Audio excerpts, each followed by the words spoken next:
છેલ્લા 10 વર્ષથી વાસદના ઠક્કર પરિવાર દ્વારા ગણેશોત્સવને પર્યાવરણ મૈત્રી દિશામાં ઉજવવામાં આવી રહ્યો છે.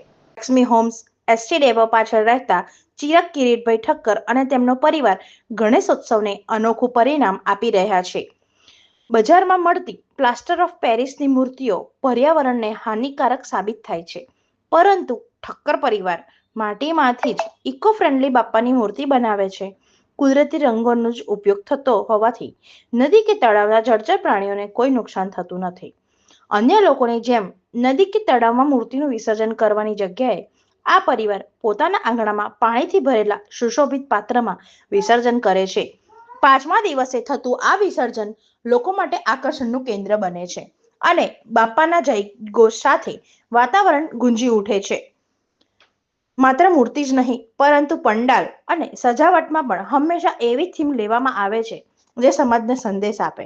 સવાર સાંજ પૂજા આરતી અને ભક્તિભર્યા કાર્યક્રમો સાથે આખા 5 દિવસ ઉત્સવ ભવ્યતા સાથે ઉજવાય છે.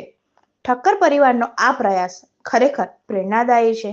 તેઓનો સ્પષ્ટ સંદેશ છે કે શ્રદ્ધા સાથે પર્યાવરણનું રક્ષણ પણ એટલું જ મહત્વનું છે.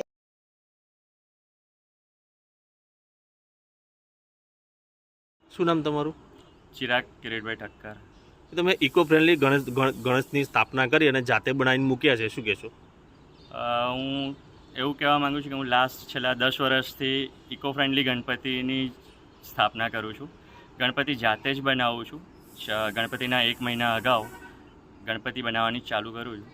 માટીના જ ગણપતિ બનાવું છું અને જે લોકો ગણપતિના પંડાલમાં માટીની મૂર્તિ બનાવતા હોય છે એમની પાસેથી માટી લાવીને ઘરે માટીની પૂજા કરીને એની અંદર પંચતત્વો એડ કરીને પછી જ માટીની મૂર્તિ બનાવું છું અને એ મૂર્તિની સ્થાપના કરું છું.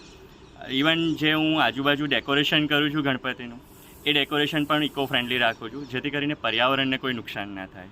અને ઇકો ફ્રેન્ડલી ગણપતિની સ્થાપના કરવાનું મહત્ત્વ તો ખાસ એ જ છે કે આપણે જો ઇકો ફ્રેન્ડલી ગણપતિની મૂર્તિ હોય તો આપણે જ્યારે વિસર્જન કરતા હોઈએ છીએ, બાપાને જ્યારે વિદાય આપતા હોઈએ છીએ, ત્યારે એ મૂર્તિ પાણીમાં એકદમ સ્પ્રેડ થઈને ઓગળી જતી હોય છે અને એ જ માટી આપણે જ્યારે કોઈક નવા વૃક્ષના છોડની અંદર એડ કરીએ ત્યારે એમાંથી એક નવું સર્જન થઈને એક વૃક્ષ ઉત્પન્ન થતું હોય છે, જે આપણને હંમેશા માટે યાદગાર રહે છે.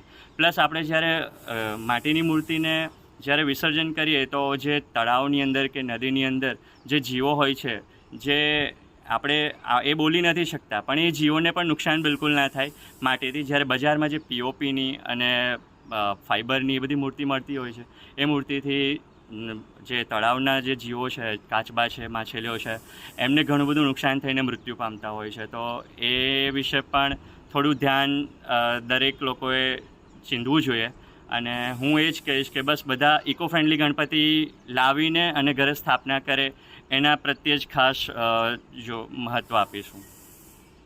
વડોદરા ન્યૂઝ ગુજરાતી આપણા શહેરના તાજા અને સચોટ સમાચાર માટે ફેસબુક, ઇન્સ્ટાગ્રામ, યુટ્યુબ અને વોટ્સએપ પર હમણાં જ જોડાઓ. ફોલો કરો વડોદરા ન્યૂઝ ગુજરાતી.